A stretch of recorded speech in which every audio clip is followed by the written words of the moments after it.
Imagine a dance that was meant to change the world. A dance born from despair, from prayer, from the last flicker of hope of a people watching their world disappear. It was called the Ghost Dance. The year was 1889, in the high desert of Nevada, where a Paiute man named Vovaka fell gravely ill. During his illness, he claimed to have received a vision from God. In this vision, the world would soon be renewed. The buffalo would return in endless herds. The ancestors long gone would rise again, and the white settlers who had taken the land would vanish. All of this, Vovaka said, could come to pass through a sacred ritual, the Ghost Dance. He told his people, "Dance with faith, and the world will live again." His words traveled faster than rivers, carried from village to village, from tribe to tribe. The Lakota, the Cheyenne, the Arapaho, and countless others heard the promise. And for a people who had lost almost everything, their land, their freedom, their food, hope returned in the form of a dance. They began to gather in circles, men, women, and children, singing and stamping the earth, praying for renewal. They wore ghost shirts, plain white garments they believed would turn aside bullets. They danced for hours, for days, sometimes until exhaustion took them, convinced that with every step the world was being remade.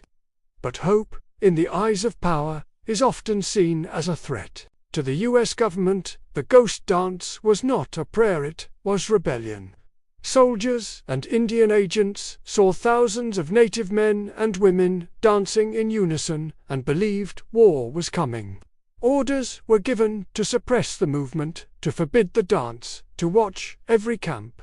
Yet, the more it was banned, the stronger the faith grew. The Lakota Sioux especially embraced it with passion, their voices rising over the Dakota plains, their drums echoing through the night.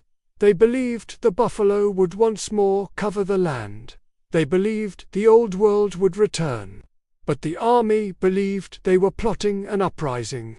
The tension reached its breaking point in the bitter winter of 1890. The great Lakota leader, Sitting Bull, long a symbol of resistance, was accused of encouraging the dance.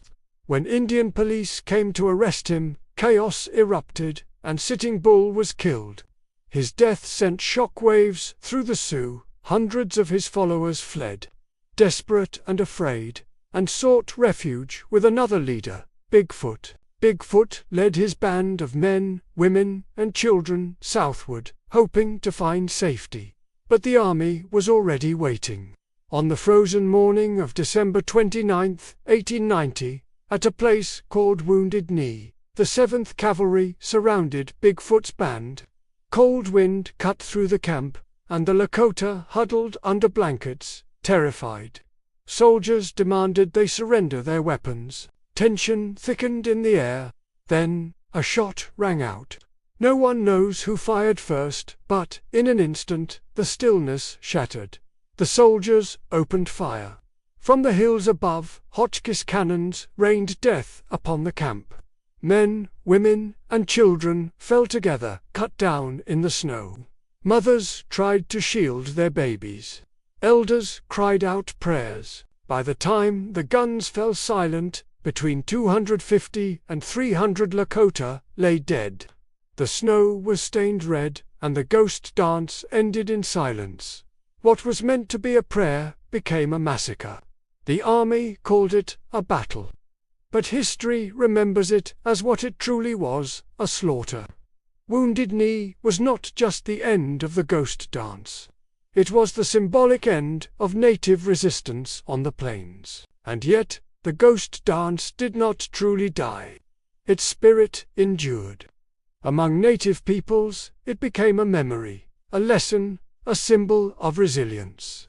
To this day, some still dance not to bring back the buffalo, but to honor their ancestors, to remember their struggle, to keep alive the hope that never dies.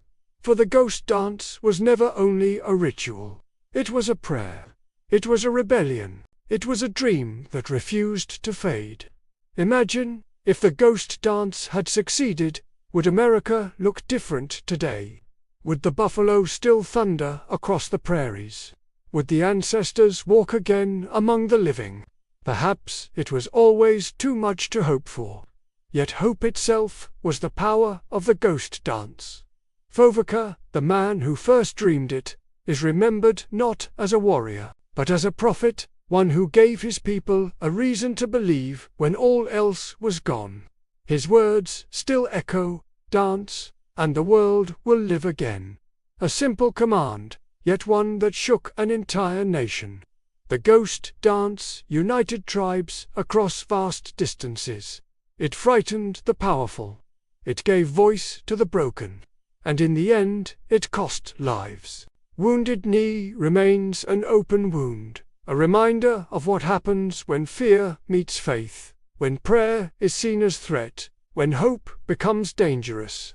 This is the story of the ghost dancer dance that rose from despair, carried the weight of a people's dream, and lives on as a symbol of unbroken spirit. The ghost dance was a prayer turned into tragedy. Do you believe that faith alone can change the course of history? Let us know in the comments, and don't forget to like, share, and subscribe for more forgotten stories of the past.